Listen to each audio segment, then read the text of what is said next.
Ok, je viens d'en télécharger un autre, c'est encore un point ABR.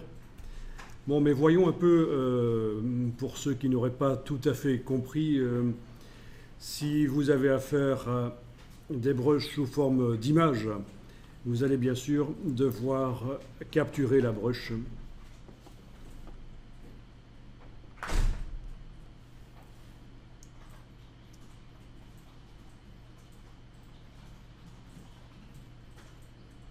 Ok.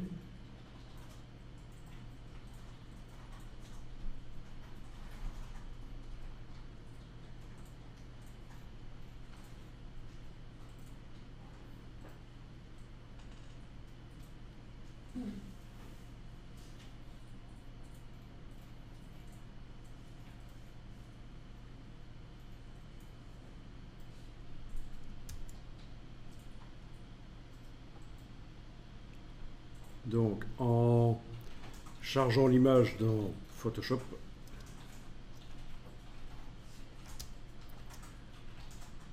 en recadrant,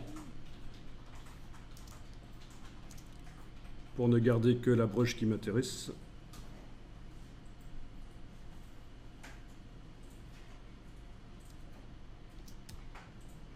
en effaçant,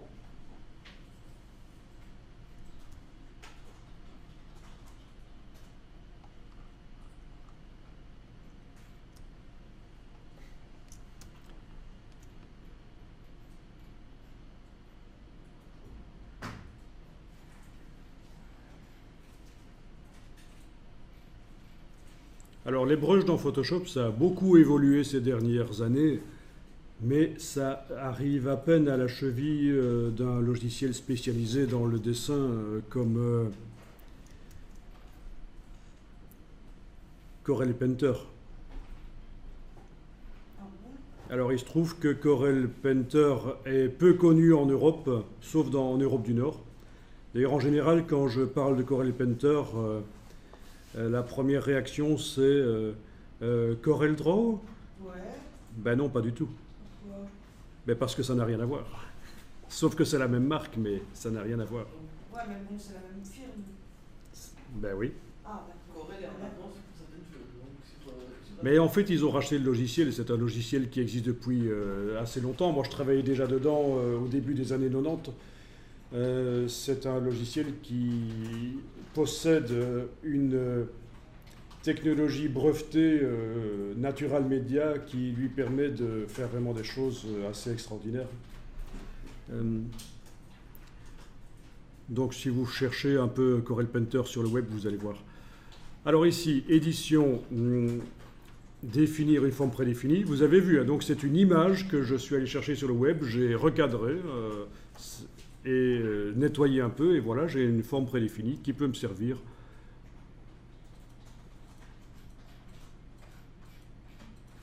Alors je vais dessiner en vert, ça paraît logique.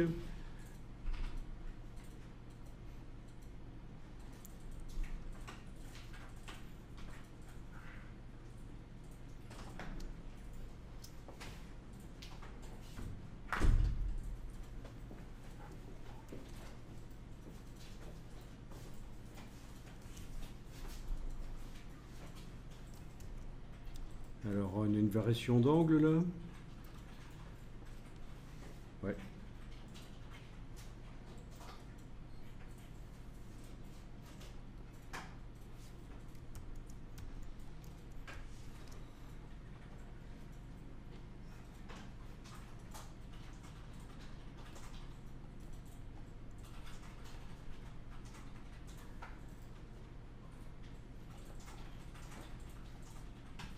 Bon ben voilà, ça peut être sympa, il faut tester, il faut utiliser.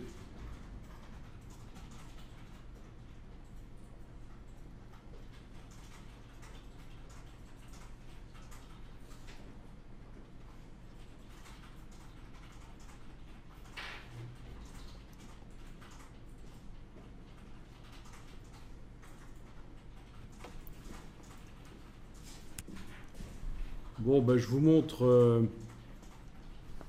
un peu d'exemples Corel Painter. Bon, il se trouve que dans Dans mon Facebook, je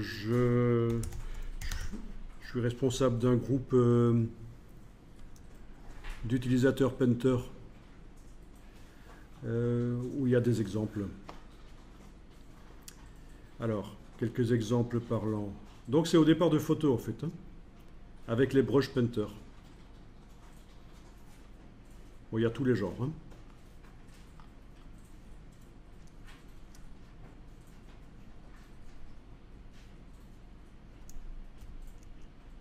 Ok.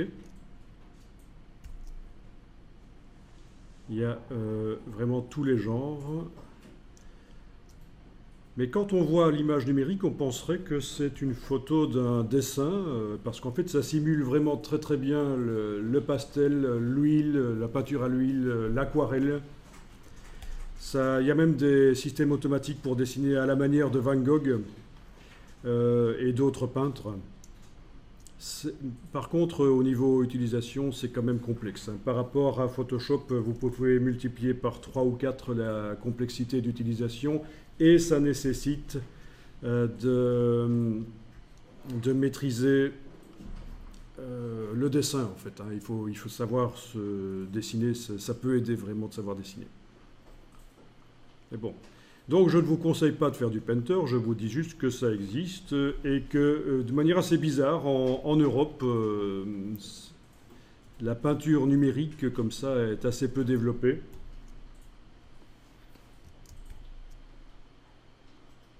C'est culturel. D'ailleurs, vous ne verrez pas de formation Corel Painter en Belgique. Alors que c'est un logiciel quand même majeur. Et alors, il permet de faire aussi du photomontage. C'est pas que pour dessiner, on peut faire du photomontage.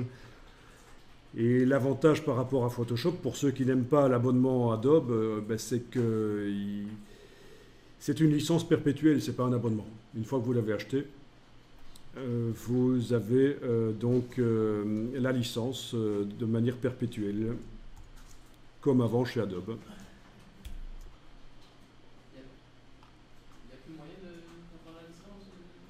Chez Adobe, on peut encore avoir la licence perpétuelle de C6.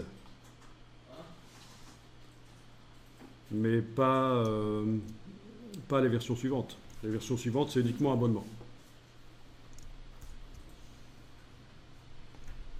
Enfin, vous voyez le principe. Hein. Donc, intéressez-vous à Corel Painter si vous voulez. Mais professionnellement, ce n'est pas porteur. C'est plus pour les illustrateurs, et les illustrateurs, ça crève un peu la dalle. Il y a une concurrence énorme.